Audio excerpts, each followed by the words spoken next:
খাও, ইয়াবা খাও, ফেন্সিডিল খাও, হিরোইন খাও, মুখে যদি গাঁজা খাও, ইয়াবা খাও, ফেন্সিডিল খাও, হিরোইন খাও, বিড়ি খাও, সিগারেট খাও, সুদের টাকা খাও, ঘুষের টাকা খাও, চুরার টাকা খাও, চুরি করা মুরগি খাও, পরের ক্ষেতের জমি চুরি করে ভাই ফসল খাই না খাও, আইলচালা জমির ফসল খাও, জাল দলিল করা জমির ফসল খাও, এক কথা যদি হারাম খাও তাহলে ওই বুকে হাউজে কাউসার যাবে না। আমাদের বাংলাদেশের নিয়ম হিসাবে এটা মাহফিলের সিজন এখনো আসে নাই। আজও বৃষ্টি হয়েছে জায়গায় জায়গায়, এখানেও বৃষ্টি হওয়ার কথা ছিল, হয়তো আল্লাহ তাআলা কইছে না আজকে জায়গা দিস না, মিকাইল আলাইহিস সালাম রে সরাই দিতে কইছে। আর বৃষ্টি হওয়ার 1 সেকেন্ড আগেও মিকাইল আলাইহিস সালাম জানে না যে এখানে বৃষ্টি হবে কি হবে না। এই নড়াচড়া করো না, তাহলে কিন্তু গাড়ি স্থির মেরিবে না।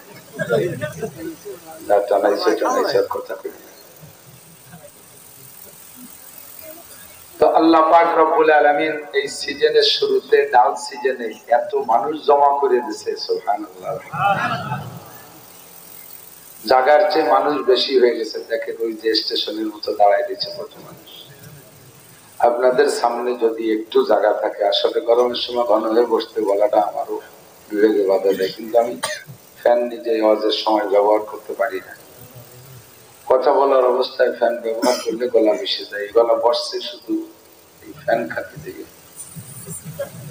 জায়গায় জায়গায় ভালো জায়গায় একটু হালকা একটু দিয়ে ফেলে 10 সেকেন্ডের মধ্যে গলা বসে যায়, এত এফেক্ট করে আমাকে। তো তারপরও হাসরের মাঠের গরম, আমাদের চরমনের পেশা হুজুরের খলিফা যারা আছে সকলেই বলে, তবে ওনাদের জবানে কথাগুলো খুব জমে, দরদ আর ব্যথা নিয়ে বলে। তো কত সুন্দর করে বললেন, ময়দানে মাহশার, হাসরের মাঠ হবে, হাসরের মাঠ হবে না? প্রথম ফুকে দুনিয়া শেষ, নাফকায়ে উলা বলে আরবিতে প্রথম ফুক। নাফকায়ে সানিয়া ইসরাফিল আলাইহিস সালামের দ্বিতীয় সিংহার ফুকে আবার সব হয়ে যাবে।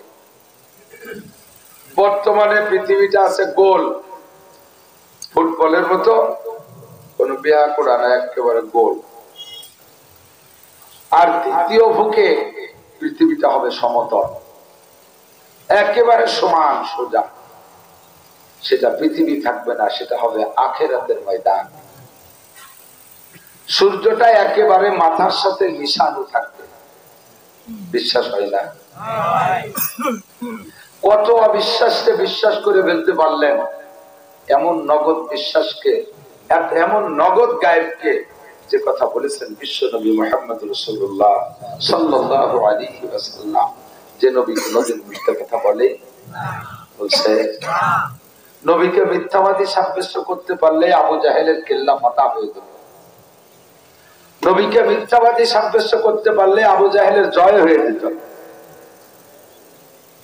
সেই আবু জাহেলকে কাফেরদের নেতারা, আবু সুফিয়ান, তখন আবু সুফিয়ানও বড় নেতা, রেস্টায় নবী পাক সাল্লাল্লাহু আলাইহি ওয়াসাল্লামের চাচা আবু সুফিয়ান। তো আবু সুফিয়ান নির্জনে ডেকে দিয়ে বলতেছে, আবু জাহেল মহামান্য নেতা, আন্তর্জাতিক খ্যাতি সম্পন্ন আওয়াল, হামলা, আমি আর তুমি মোহাম্মদ যে মানি দেয়া, এ জায়গাতে দুইজন ছাড়া কেউ নাই, মনে একটা কথা কও দি, মোহাম্মদ কি কোনদিন একটা মিথ্যে কথা কইছে? আবু জাহেল কয়, ভাই সত্যি কথাই তো, কোনদিন মিথ্যে কথা কয় না। কোনদিন যদি মিথ্যে কথা না কয়, তাহলে মিথ্যে কথা বলার অভ্যাসই নাই। কথা বল, যাদের দাড়ি কাটার অভ্যাস নাই, দাড়ি যারা জন্মের থেকে রেখে দিয়েছে, এখন তাদের লাখ টাকা দিলেও কাটতে পারবে না। যে লোকটা জীবনেও মিথ্যে কথা বলে নাই, তাহলে সেই লোকটা এখন কলেমার কথা বলে, এই কথাটা কি যে মিথ্যে হয়? তা আবু জাহেল কয় যে, আবু সুফিয়ান তোমার মনে কি কয় কদি? তা আবু সুফিয়ান কয় যে, যা কয় তা তো কয়, আপনি কিছু না করতেন প্রতি সাহস পাচ্ছি না। তা আবু জাহেল বলে, মোহাম্মদ যাহা বলে তো সম্পূর্ণ সত্য বলে, সে আল্লাহর পরিচয় দেয়, এ কথাও সত্য। সে যে নবী দাবি করে এটাও তার সত্য, তার কাছে কোরআন নাজিল হয় এটাও সত্য, কিন্তু স্বীকৃতি দিতে পারতেছি না। আমরা কওমি উলামায়ে কিরামরা লেখাপড়া জানি না? আমরা কি মূর্খ? অশিক্ষিত? কি বাড়ি না, সব বাড়ি জ্ঞান সালাতি বাড়ি। আমরা মূর্খ না। বাংলাদেশের সব পণ্ডিত আর শিক্ষিত জ্ঞানী মাঠে বসায় দেবেন, আমি ঘন্টার পর ঘন্টা আল্লাহর রহমত যদি থাকে আমি বসায় রাখতে পারবো, এখানে বসে থাকবে। আমি বলবো জীবনও শোনে নাই এমন এমন আজীব আজীব কথা আল্লাহ তাআলা আমাদের মতো ছোট্ট ছোট্ট আলেমদের জবান থেকে বের করে দেয়। আর বড় বড় ডাক্তার, ইঞ্জিনিয়ার, বিজ্ঞানী, ডিসিএস ও সিটিও এসএমপি মন্ত্রীরা হা করে বোকার মতো শোনে। তাহলে কাজেই আমরা মূর্খ না, আমরা শিক্ষিত। আমাদের এই শিক্ষায় যে আমরা শিক্ষিত এ কথাটা সবাই জানে, কিন্তু আমাকে সার্টিফিকেট দেবে না, স্বীকৃতি দেবে না। এইটা সরকারের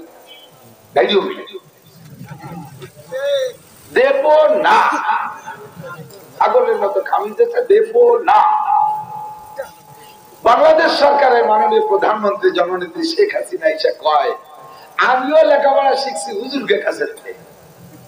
গোবের টাকার হুজুররা আমার আলিমকে পড়াইছে, আমার আব্বারে পড়াইছে হুজুররা, আমাদের ছোটরা যারা কোরআন পড়ে সবাইরে পড়াইছে হুজুররা। কাজে হুজুররা আমাদের সবচেয়ে বড় শিক্ষিত। আমি হুজুরকে সার্টিফিকেট দেবই, তাই আমাকে দিয়ে দিয়েছে। চাকরি দিক আর না দিক, সার্টিফিকেট তো দিয়েছে। চাকরি দিয়ে আমার দরকারই নেই, চাকরি দিয়ে কি হবে? আমার মাসে মাসে কামাই হবে 15 লাখ 20 লাখ টাকা।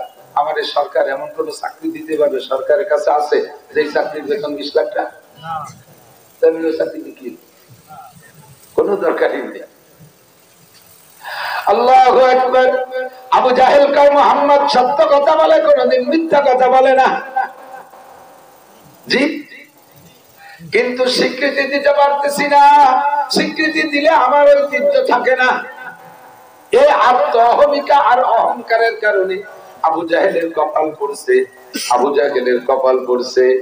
আর আবু সুফিয়ান রাদিয়াল্লাহু তাআলা আনহু নবী পাকের মদিনায় হিজরতের পরে 8ম হিজরিতে যখন নবী পাক আলাইহিস সালাতু ওয়াস সালাম মক্কা বিজয় করেন, মক্কায় যাইয়া আমার নবী ঘোষণা দিয়ে দিলেন আবু সুফিয়ানকে ক্ষমা করে দেয়া হলো, তার ঘরে যারা যাবে তাদেরকে ক্ষমা করে দেয়া হলো, কাবার গিলাফের আশ্রয় নেবে যারা তাদের ক্ষমা করে দেয়া হলো, যারা হাতিয়ার ছেড়ে দেবে তাদেরকে ক্ষমা করে দেয়া হলো। নবী পাক যখন আম ঘোষণা দিলেন, সাধারণ ক্ষমার ঘোষণা দিলেন, সঙ্গে সঙ্গে আবু সুফিয়ান কয় যেই মুহাম্মাদের পর আজীবনকাল শত্রুতাই করে তারে এভাবে বিতাড়িত করেছি, দেশান্তর করেছি, সেই মুহাম্মদ আমাকে সর্বপ্রথম ক্ষমার ঘোষণা দিয়েছে। এত বড় ভালো মানুষ জগতে হতে পারে না। আমি পড়ে ফেলাইলাম লা ইলাহা ইল্লাল্লাহ মুহাম্মাদুর রাসূলুল্লাহ। সাথে মশালাটা শুনে দেন, কলেমা পড়বেন যখন লা ইলাহা ইল্লাল্লাহ মুহাম্মাদুর রাসূলুল্লাহ, এই রাসূলুল্লাহ বলার পরে সাল্লাল্লাহু আলাইহি সাল্লাম বলবেন না। কলেমা যখন পড়ব পরিষেবা লা ইলাহা ইল্লাল্লাহ মুহাম্মাদুর রাসূলুল্লাহ এ পর্যন্তই শেষ। অন্য সময় যদি নবীর নাম বলেন আর শোনেন, তাহলে মজলিসে প্রথমবার নবীর নাম বলা বা শোনার সঙ্গে সঙ্গে প্রত্যেকের উপরে ওয়াজিব হয়ে যায় একবার পড়া সাল্লাল্লাহু আলাইহি ওয়াসাল্লাম। কিন্তু কলেমা পড়ার পরে সাল্লাল্লাহু আলাইহি সাল্লাম নাই। ইসলাম হলো যতটুকু নবী যেভাবে বলেছেন ওইটুকের নাম ইসলাম। ওর চাইতে আমার বুদ্ধি দিয়ে সুন্দর করে সাজাইতে গেলেই ইসলামের থেকে বাইরে হয়ে যায়, ইসলাম থাকে না। ইসলাম হলো নবীর বলা মাপ কাঠির ভিতরে যতটুকু আছে তার নাম ইসলাম। কথা বলে আমরা সুন্দর করে সাজাই গুছাইয়া আরো সৌন্দর্যের সাথে যদি সংযোগ করি তাহলে সেটা ইসলাম থাকবে না। আমার আল্লাহ বলে দিয়েছে মা তাকুমুর রাসূলু ফাকুযুহু ওয়া মা নাহাকুম আনহু ফান্তাহু। রাসূল যেটা যেভাবে করতে বলে ওইটাকে ওইভাবে করো, আর যেটা যেভাবে ছাড়তে বলে ওইটাকে ওইভাবে ছেড়ে দাও, তার নাম হলো ইসলাম। ও আমার যুবক, আমার প্রিয় বন্ধু যুবকরা ভালো করে মনে রাখো, তাহলে আমার নবী কি মিথ্যা কথা বলেছেন? আমার নবী বলেছেন হাসরের মাঠ হবে কি হবে না? হবে। বিশ্বাস হয়? উলার দিন বিশ্বাস হয়। হাসরের মাঠটা যদি বিশ্বাস করো তাহলে এমন করে পাগলামি সাগলামি করে কেন চলো? শেখ সাদি রহমাতুল্লাহ আলাইহি বলেন নশায়াত বনি আদম খাকে জাদে কিদার সরকুনত কে বেরতুন দিও বাদ তুরাবা চুনি তুন দিও সরকশি নফিন্দা রমজ খা কিয়া জাতশি। শয়তানকে বানাইছে আল্লাহ আগুন দিয়া, একটু বলি কি দিয়া? মানুষ বানাইছে কি দিয়া? মাটি দিয়া। আদম আলাইহিস সালামকে বানাইছে মাটি দিয়া, আর শয়তানকে বানাইছে ইবলিসকে বানাইছে আগুন দিয়া। আগুনের মধ্যে খিয়ানতের যোগ্যতা আর মাটির মধ্যে আমানতের যোগ্যতা। আগুনের ভিতরে অহংকার, মাটির মধ্যে নম্রতা ভদ্রতা আছে না নাই?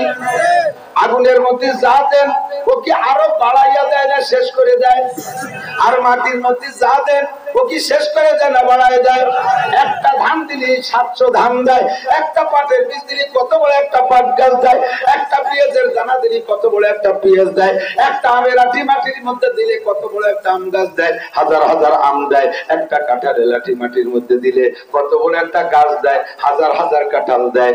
মাটির মধ্যে আমানত, আমানতদারি, মাটির মধ্যে নম্রতা, মাটির মধ্যে ভদ্রতা, মাটির মধ্যে সভ্যতা, আর আগুনের মধ্যে খিয়ানত। শেখ সাদি বলেন নশায়াত বনি আদম খাকে জাদে ইদার সরকুনত কে বেরতুন দিও বাদ। বনি আদমের উচিত না তারা অহংকার করবে, তারা পাগলামি করবে, তারা সার্কাসি করবে, এটা ঠিক না। কারণ তাকে বানানো হয়েছে ভদ্রজাত মাটি দিয়া। কিন্তু তুরাবা চুনি তুম দিও সরকশি নফিন্দা রমজ খা কিয়া জাতশি। যুবক, তোর সাজ চলনার পাগলামি ছাগলামি দেখে তো আমার মনে হয় না যে তুই আওলাদে আদম, আদম আলাইহিস সালামের বংশধর। তোরে দেখে মনে হয় তুই শয়তানের বাচ্চা, শয়তান।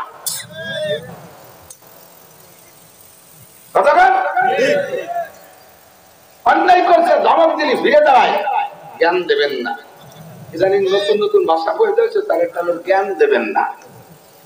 বাপেও যদি ছেলেরা অন্যায়তে ভুল করে, ছেলেতে বাপরে পায় আপনি ওল্ড মডেলের মানুষ, ইংরেজিতে মশলা, আপনি ওল্ড মডেলের মানুষ, পুরান কালের মানুষ, এই যুগে আপনি জ্ঞান দেবেন না। আপনারা শিখবেন আমাদের থেকে। যদি বলি যুবক দাঁড়াই খাওয়ায় পেশাব করিস কেন? আমার পেশাব আপনি আমি করি, আপনার কি আছে না নাই? এ যুবক, রাস্তা দিয়ে ভাবে মোবাইল মাঝখান দিয়ে হাঁটতেছিস আর চালাইতেছিস, প্রাইভেট কার তো আমরা চলি, একেবারে হরেন দিতে দিতি তার ভাষার দাঁড়াইতে যায়, হরেন যায়, তারপরে হুশ নেই। এরপরে যখন টের পাইছে লাগছে কটি হরেন যাবেন না, মানে হরেন দিতে আরো ধমক দেয়, এত ব্যস্ত কেন? আমি সরিনি, তারপরে যে আছে না নাই? অন্যের থেকে ফিরতে বলে আরো ব্যাক করে জবাব দেয়। এটা হলো শয়তানের খাসলাত। কার খাসলাত? কার খাসলাত? শয়তানের খাসলাত। একদম বসে পায়খানা করে আর রুটি খায়, পুরনো যেটুকু পায়খানা করে বসে রুটি খায়, দেখছেন নাকি? দেখেন নাই? বাইরে যায় দুটো একটা, আমার সাথে ঘোরেন, একেবারে নগদ এগুলো দেখতে পারবেন। 18, 20, 22 কোটি মানুষের মধ্যে কত রঙের মানুষ আছে, পায়খানায় বসে রুটি খায়। ওরে যদি বলে এই বদমাইশ পায়খানায় বসে রুটি খায়নি, কুত্তে তো খাওয়ার সময় আগে না, আগার সময় খায় না। আরে পায়খানায় বসে রুটি খানা আশ্চর্য মনে করতেছেন, পায়খানায় বসে বিড়ি খায় না? আছে না নাই? সিগারেট খায়? যদি না খাইতে বাথরুমের মধ্যে একটু বিড়ির কথা কইতে আসবে, বিড়ি চষবে, বিড়ি দুমো আর গুড় দুমো একসাথে গেলবে, নইলে বলে ক্লিয়ার হয় না। আছে না? ওরে যদি কই এই পায়খানায় বসে রুটি খাস কেন? দেখেন আমার রুটি আমি খাই, তো আপনার কি? যদি বাড়াবাড়ি করেন তাহলে গুজে মাখাই খাবো। খা, তুই খা। এগুলো শয়তানের আওলাদ, কথাগণ ঠিক না? মানব রূপী শয়তান, মানব রূপী শয়তান, মানুষের চেহারার শয়তান। ও যুবক, আমার নবী কি কোনোদিন মিথ্যা কথা বলেছে? নবী বলেন মাথার উপরে সূর্য থাকবে হাসরের মাঠে, সত্য না মিথ্যা? 9 কোটি 30 লক্ষ মাইল উপরে সূর্য, সেই সূর্যের তাপে এখনো পর্যন্ত পর্যন্ত বাহিরে কিছুক্ষণ থাকতে পারি না। আজকে দিনের বেলা কয়েকবার প্রখর রৌদ্র হয়েছে, 10 মিনিট 20 মিনিটের মধ্যে মাথা গরম হয়ে যায়, সহ্য করা যায় না। আরে 9,30,00,000 মাইল দূরে উপরে সূর্য, তার তাপে যদি তুমি আমি সহ্য করতে না পারি, হে আমার পর্দার আড়ালে মা বোনেরা, আমার যুবক সোনা ভাইয়েরা, আমার মহব্বতের বাপ ভাইয়েরা, সূর্যটা থাকবে মাথার থেকে মাত্র 4 আঙ্গুল উপরে। সূর্যের তাপে পায়ের নিচে জমিনটা পুড়ে তামা হয়ে যাবে। বোঝেন পরিস্থিতি কেমন হবে? ওই দিন কোনো ছায়া নাই, একটা মরা খেজুর গাছও থাকবে না, একটা গাছ নাই, একখান কুড়ে ঘর নাই, একটা দোকানের জাপ কাজ করে নাই যে তার তলে যে মাথা গুজবা। ঘর নাই, বাড়ি নাই, বারান্দা নেই, কোনো কিছু নাই। আল্লাহ নবী বলেন সেদিন আল্লাহর আরশের ছায়া ছাড়া আর কোনো ছায়া থাকবে? কথা বলেন, থাকবে? আরশের ছায়া ছাড়া আর কোনো ছায়া থাকবে না, ময়দানে মাহশারে আর কোনো ছায়া থাকবে না। ঠিক কি ঠিক না? ওই ছায়া আর হাউজে কাউসার ছাড়া পানি থাকবে না। নবী পাকের কাছে থাকবে হাউজে কাউসার। হাউজ মানে হাউজ তো বোঝেন, পুকুর। কাউসার আলাদা, আল্লাহ পাক রব্বুল আলামিনের দেওয়া খাস এক প্রকার পানি। হাউজে কাউসার নবী পাকের কাছে থাকবে। নবী পাক সাল্লাল্লাহু আলাইহি ওয়াসাল্লাম হাউজে কাউসারের পাশে পেয়ালা নিয়ে বসে থাকবে। আল্লাহ কয় ইন্না আতাইনাকাল কাউসার ফাসাল্লি আমার দিক, ইন্না আতাইনাকাল কাউসার ফাসাল্লি লিরাব্বিকা ওয়ানহার ইন্না শানিয়াকা হুয়াল আবতার। পানি যদি পান করতে চাই যুবক, নবী পাকের কাছে যাওয়া পানি নাই। আর ছায়া যদি পাইতে চান আপনারা, তাহলে আরশে আজিমের ছায়া ছাড়া কোনো ছায়া নাই। ওই ছায়ার তলে যাইতে পারলে ঠান্ডা হয়ে যাবেন। আর ওই পানি পান করতে পারলে আমার নবী বলেন ফামান শারিবা লাম ইয়াজমা আবাদা। একবার যদি আমার থেকে 1 গ্লাস পানি পান করতে পারো, জান্নাতে যাওয়ার পরেও কোনোদিন পিপাসা হবে না। আরশের নিচে যাবেন, ছায়া নেবেন, ঠান্ডা যাওয়ার দরকার আছে? আছে? বুক ফাটা পিপাসা, কলিজা ফাটা পিপাসায় হাউজে কাউসার ছাড়া পানি থাকবে না। নবী পাকের কাছে হাউজে কাউসার পান করবেন কারা কারা? পান করবেন? আল্লাহ হাতগুলোকে নসিব করো, মাশাআল্লাহ। তবে যদি মুখে যদি গাঁজা খাও, ইয়াবা খাও, ফেনসিডিল খাও, হিরোইন খাও, মুখে যদি গাঁজা খাও, ইয়াবা খাও, ফেনসিডিল খাও, হিরোইন খাও, বিড়ি খাও, সিগারেট খাও, সুদের টাকা খাও, ঘুষের টাকা খাও, চুরা টাকা খাও, চুরি করা মুরগি খাও, পরের ক্ষেতের জমি চুরি করে ভাই ফসল কাইটে আইনা খাও, আইলটালা জমির ফসল খাও, জাল দলিল করা জমির ফসল খাও, এক কথায় যদি হারাম খাও, তাহলে ওই বুকে হাউজে কাউসার যাবে না।